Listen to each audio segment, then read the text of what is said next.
ॐ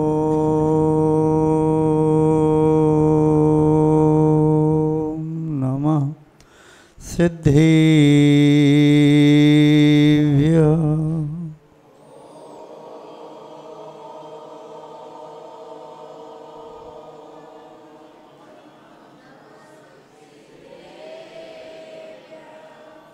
जय बोलिए त्रिकालवर्ती त्रैलोक पूज विश्वाराध्य पंच परमेष्टि भगवान की, अनंतानंत सिद्ध परमेष्टि भगवान की, वर्तमान जन शासन नायशी वर्धमान महावीर भगवान की, परम पूज्य चारित्र चक्रवर्ती आचार्य भगवान श्री शांति सागर जी मुनि महाराज की, परम पूज्य सिद्धांत चक्रवर्ती आचार्य गुरुदेव श्री विद्यानंद जी मुनि महाराज की, अहिंसामय विश्व धर्म की,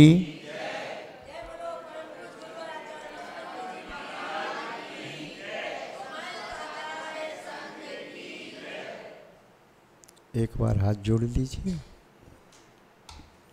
जैनम जयतु शासनम विश्व कल्याण कारकम। हाथ नीचे कर लीजिएगा।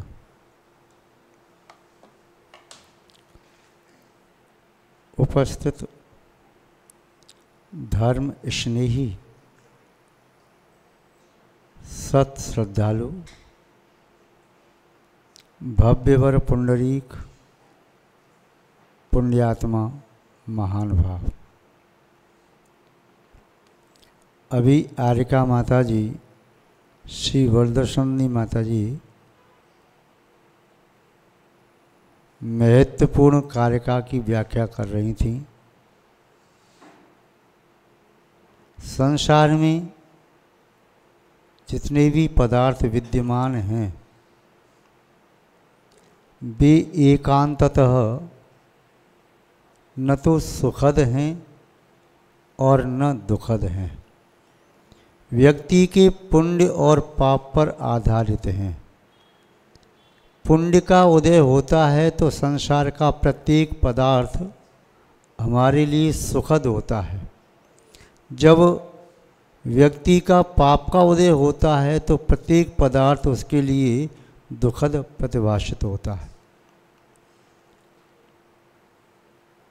स्वयं के पुण्य पाप का फल प्रत्येक जीव भोगता है।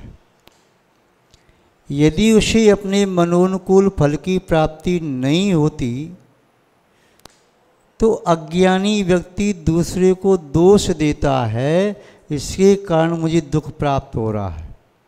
ज्ञानी पुरुष उसमें ये सोचता है कि मेरे ही पाप कर्म का उदय है, इसलिए यह वस्तु मुझे दुखद प्रतीत होती है। और जब पुण्य का उदय आता है तो दुखद से दुखद वस्तु, प्रतिकूल वस्तु भी पुण्य के उदय में सुख की कारक बन जाती है। देखो, एक माता पिता को अपना पुत्र अत्यंत प्रिय है, उसके लिए अपना समय निकाल रहा है, धन संपत्ति देता है, लाड़ प्यार करता है।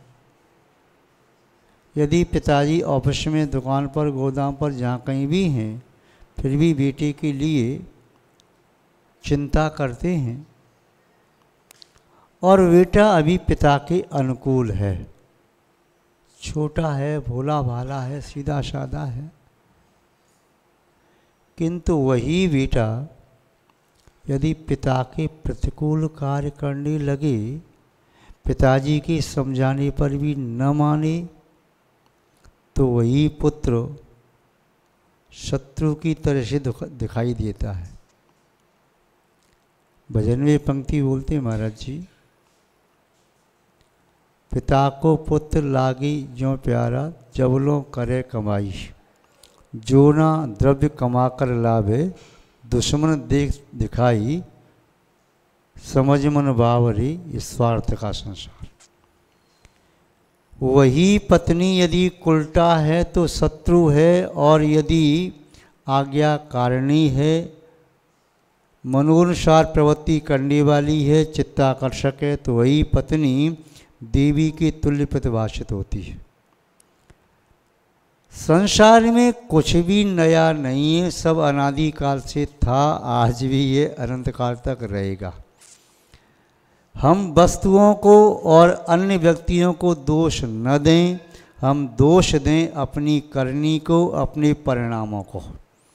हमारी करनी ठीक है, हमारे परिणाम ठीक हैं, तो विष भी हमारे लिए अमृत का काम करेगा। विष भक्षण से भी रोग की निवृत्ति हो सकती है।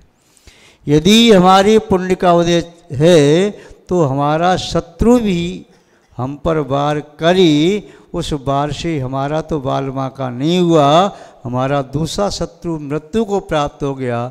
उसने वार किया, उससे ये मृत्यु को प्राप्त हो गया, दोनों आपस में निपट गए, शत्रु से भी रक्षा हो गई। और जब पाप का उदय होता है तो मित्र के मन में भी ठगने की भावना आती है। पाप का उदय होता है तो सगा भाई हिस्से को दबाने की कोशिश करता है। वह भगवान से नहीं कहता मुझे 10 लाख के 20 लाख दे दो, वह कहता है भाई का 1 लाख में ज़्यादा दबा करके सुखी हो जाऊंगा। जब पाप का उदय होता है तो ऐसी भावना आती है। पाप का उदय होता है तो माता पिता भी सिर पर भार लगते हैं।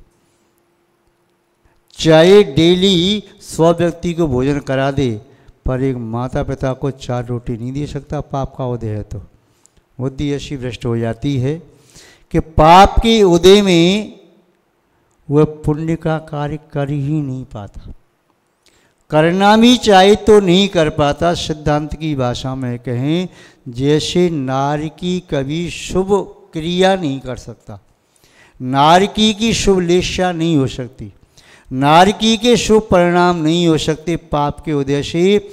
ऐसे ही जब पाप कर्म का उदय आता है तो मंदिर में जाकर के भी परिणाम भगवान को धोख लगाने के नहीं होते, मंदिर की कमी देखने के होते हैं, मंदिर की व्यवस्था में कमी देखने के होते हैं, मैनेजमेंट जो कमेटी उसकी कमी देखने के होते हैं। ये ऐसा कर दिया, ये ऐसा कर दिया, ये ऐसा कर दिया, ऐसा कैसे करते, वैसा कैसे। मंदिर में आकर के 3 लोग के नाथ दिखाई नहीं देते हैं, मंदिर में जाकर के 30 गलतियां दिखाई देती हैं। पाप के उदय में व्यक्ति का जो उदयागत सत्तागत पुण्य है वह भी पुण्य का फल नहीं दे पाता। तीव्र पाप के उदय में वह भी पाप में हो जाता है। वे पुण्य प्रकृतियाँ भी संक्रमित होकर के पाप रूप फल देने लग जाती।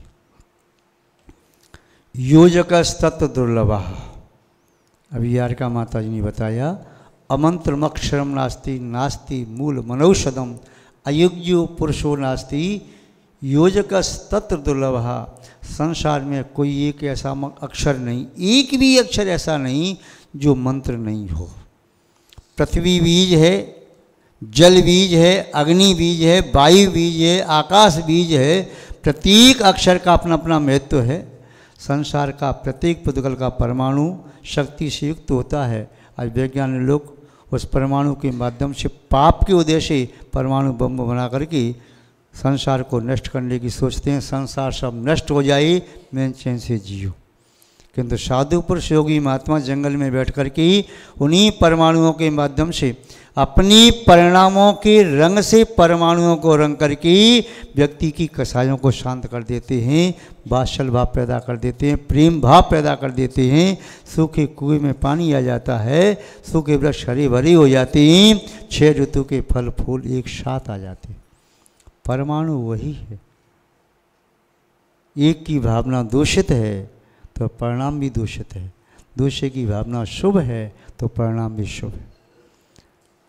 कोई भी अक्षर, चाहे हिंदी का है, चाहे अंग्रेजी का है, चाहे उर्दू का है, चाहे फारसी का है, चाहे चाइना, चाहे जर्मन, चाहे कोई भी भाषा का अक्षर है, उस भाषा के अक्षर में चाहे आपने कुछ भी लकीर खींची, एक बिंदु भी लगाया, प्रतीक हुए आपका साइन जो है मंत्र बनने में समर्थ है।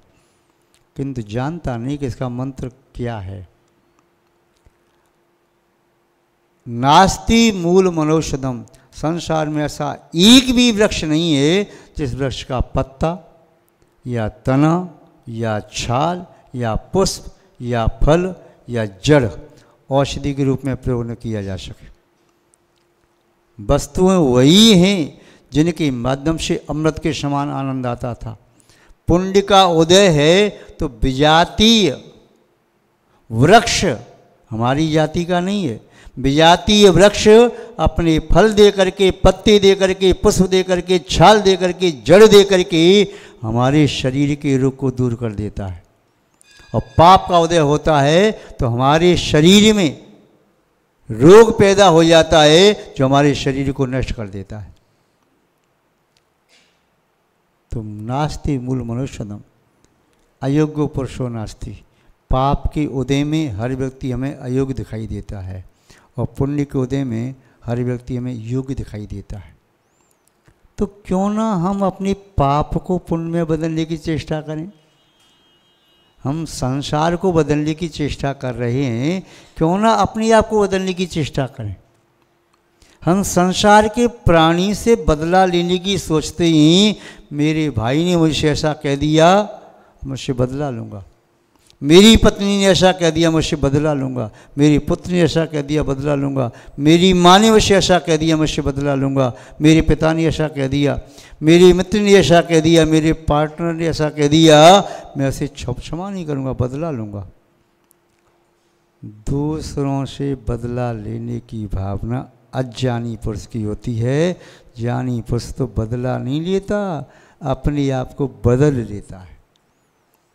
अपने आप को बदल लो तो शांति शांति है, सुख है, अमन है। और बदला लेने का भाव है तो जब तक बदला लेने का भाव रहेगा वह प्रतिशोध की अग्नि उस आत्मा को निरंतर जलाती रहेगी, सुख शांति की अनुभूति नहीं होने देगी।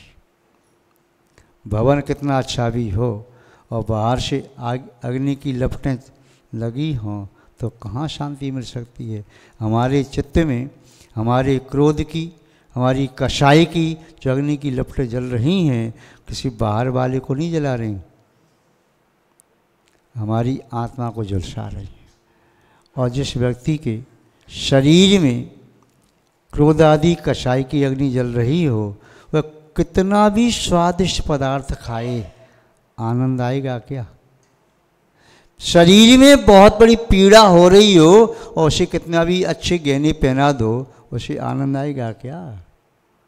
जिसका सर फटा जा रहा है दर्द के मारे, उसे एसी चाहे टेम्परेचर कम करो या ज़्यादा करो, क्या फर्क पड़ रहा है। शांति हमें यहाँ मिलेगी, इसका अनुभव होगा। बाहर की शांति भी तब अनुभव में आती है जब यहाँ शांति हो, और यहाँ शांति नहीं है तो बाहर कितना भी शांत वातावरण बना रहे, किंतु संसार में ऐसा व्यक्ति खोजना असंभव है जो हमें सुख शांति दे दे। क्यों? क्योंकि ऐसा व्यक्ति है ही नहीं जो हमें सुख शांति दे दे। ऐसा व्यक्ति दुर्लभ है जो संसार के प्रत्येक पदार्थ का सदुपयोग कर सके। और ऐसे व्यक्ति पग पग पर, पल पल में मिलते हैं, जो दिन रात अन्य वस्तु और व्यक्तियों को कोसते रहते हैं, अपनी गलती खोजने की कोशिश नहीं करते। महान भाव। समय आपका पूर्णता की ओर है, बात को विराम दें।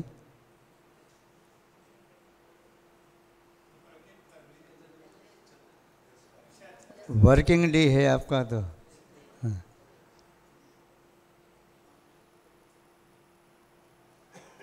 आप एक शब्द कहते हैं वैराग भावना में, घर कारागृह वनिता बेड़ी परिजन जन रखवारे।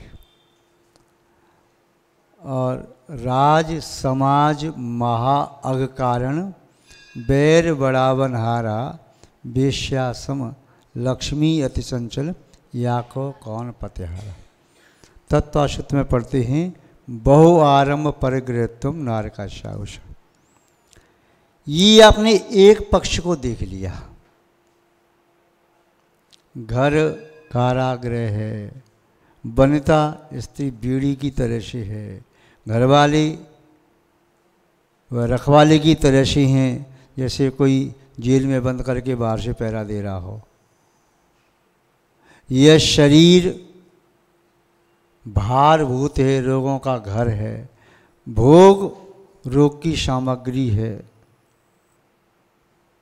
संसार दुखों से भरा हुआ है।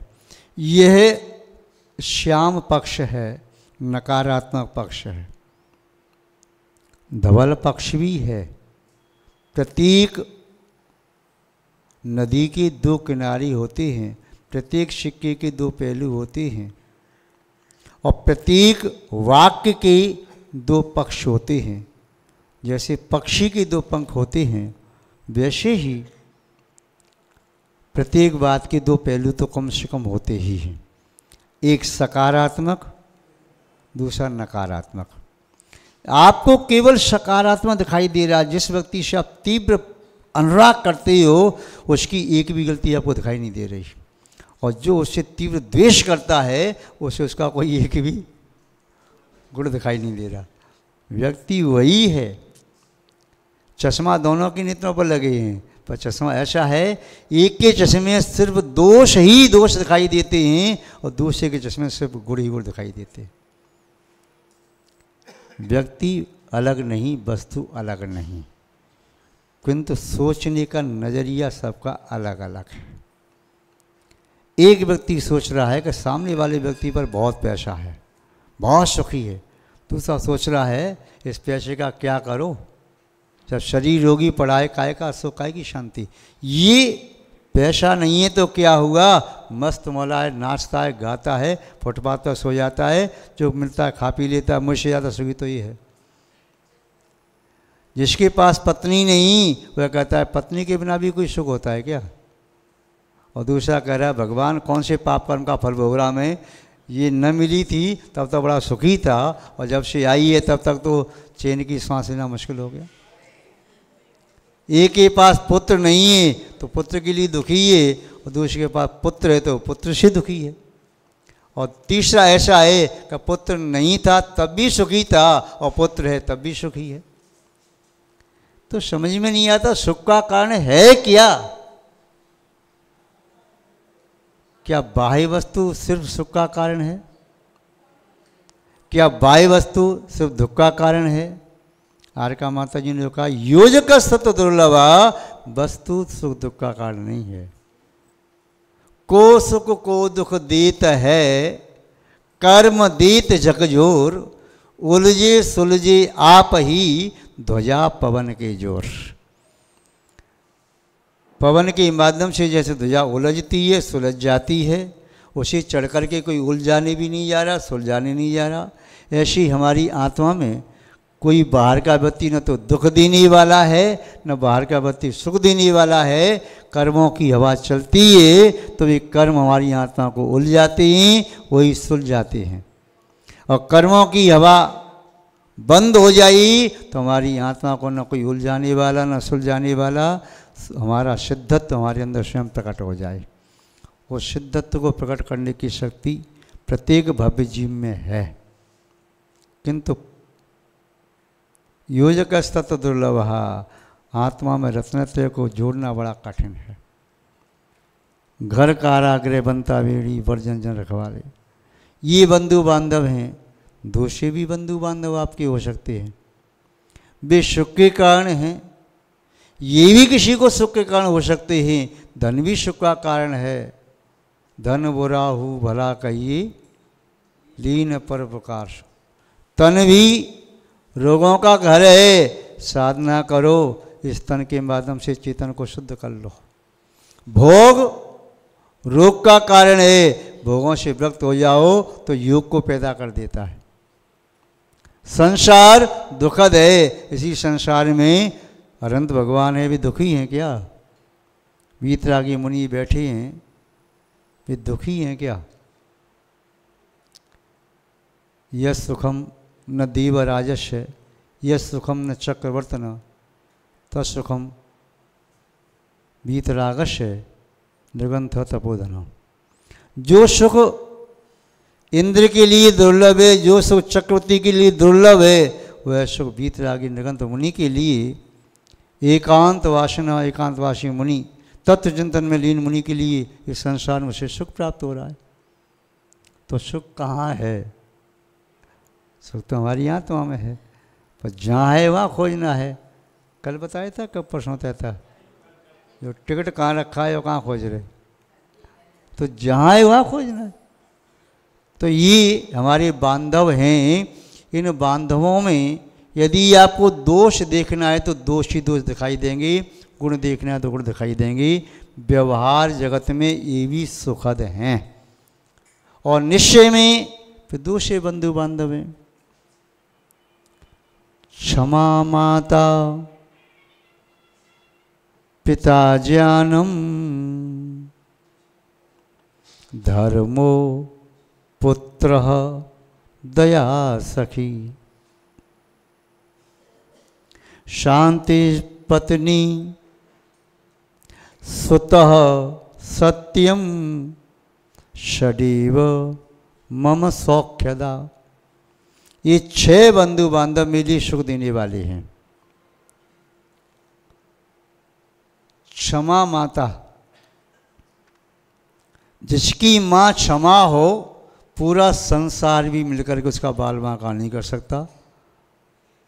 सामने वाला 1000 गलती भी करे, उसकी गलती को भूल जाओ,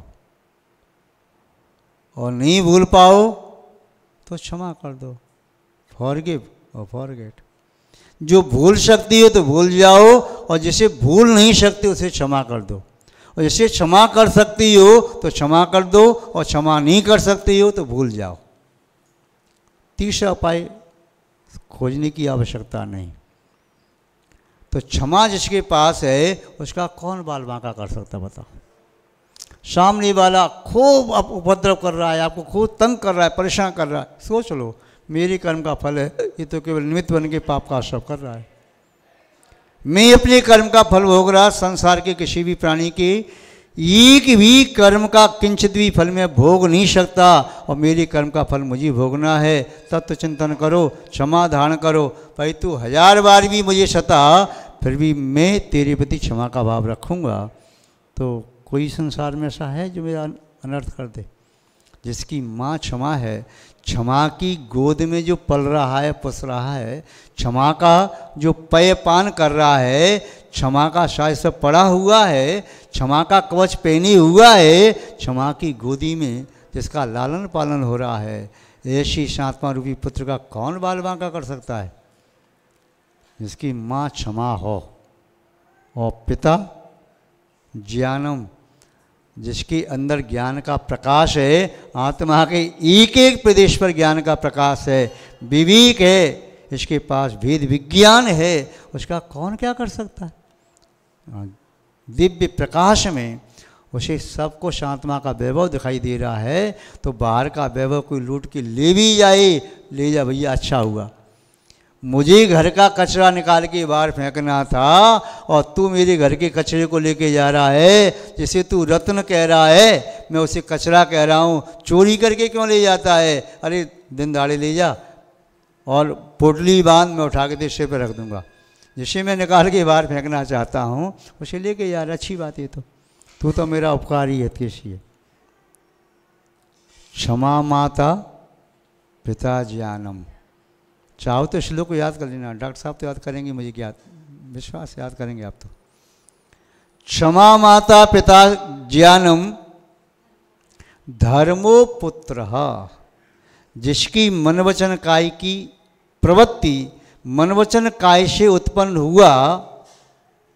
आत्मा जो है, आत्मा किसे कहते? पुत्र को, है ना, वह पुत्र है।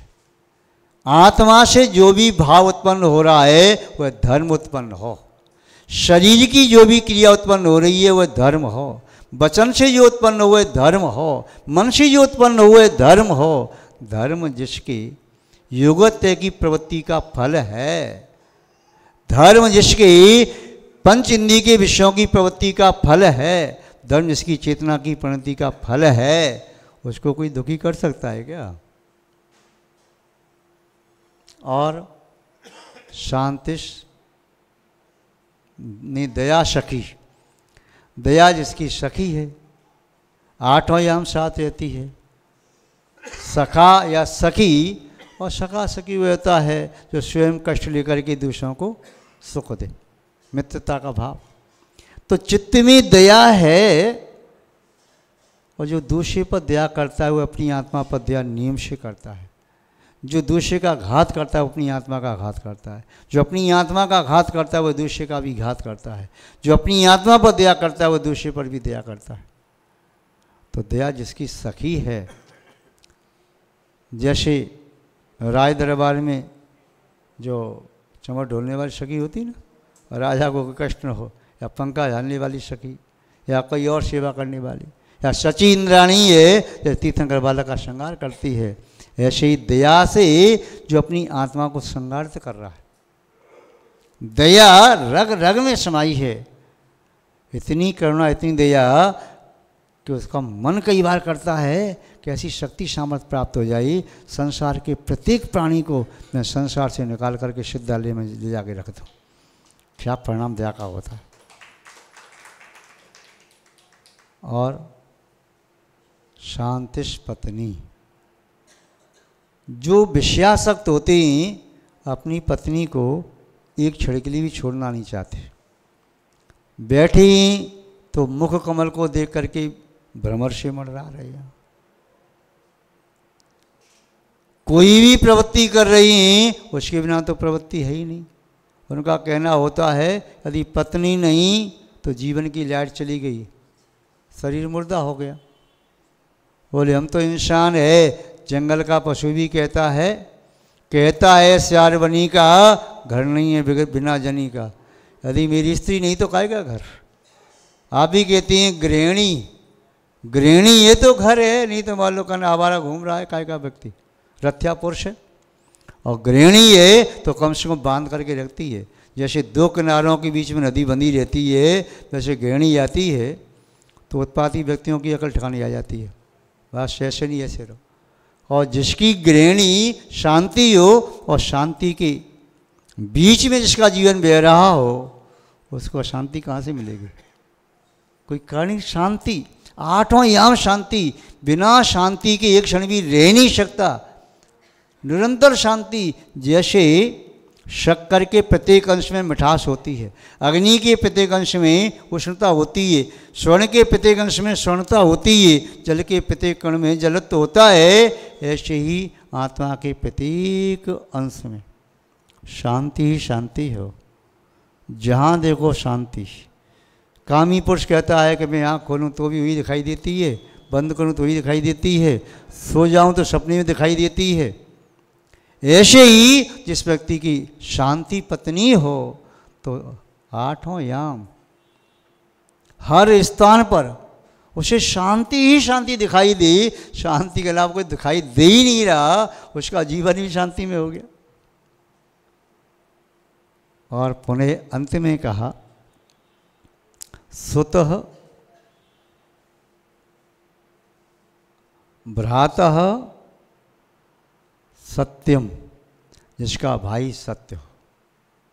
वहाँ धर्मपुत्र कह दिया तो यहाँ पर भ्राता सत्यम, जिसके साथ परछाई की तरह से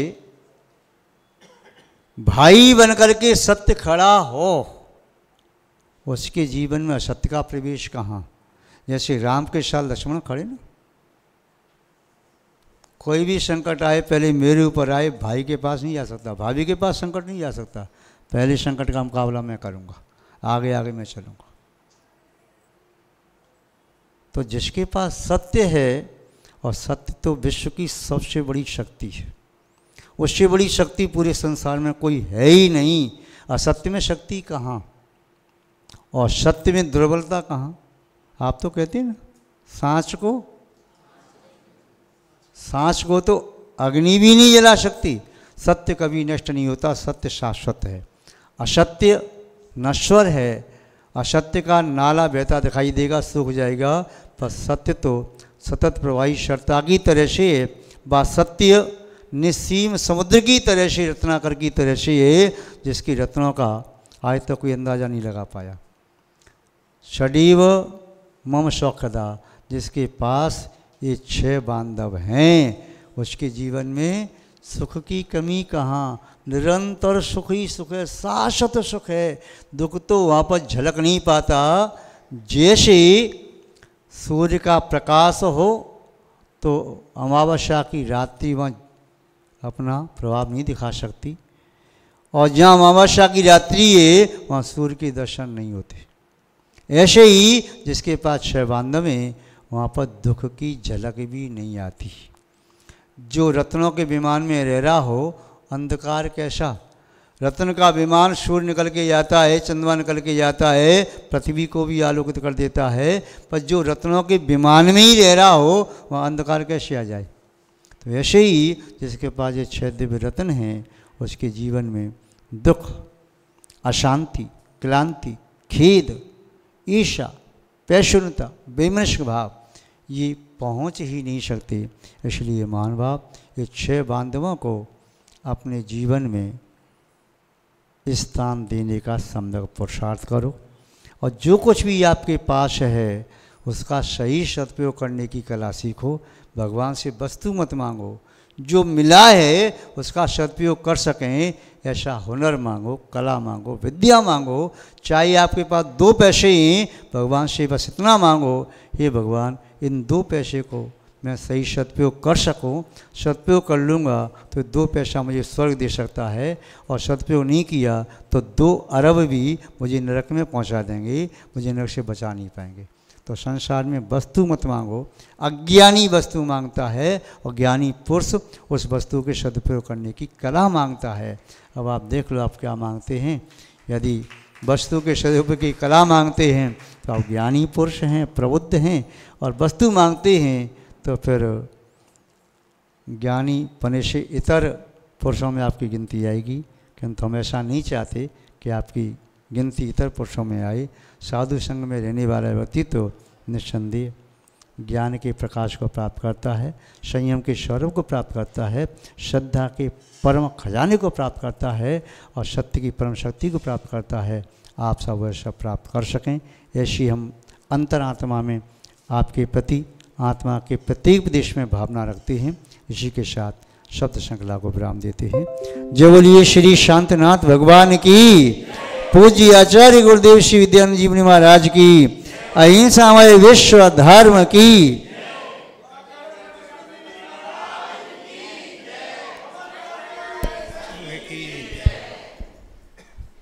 अभी पूज्य गुरुदेव ने हमें सुखी जीवन का रास्ता बताया, 6 चीज़ें बताई हमारे जीवन में, और मुझे 6 चीज़ें याद रहे नहीं रहे। मैंने तो अंतिम वाक्य सुने, मुझे हमेशा याद रहेंगे कि भगवान के पास जाएं तो ये मांगें कि जो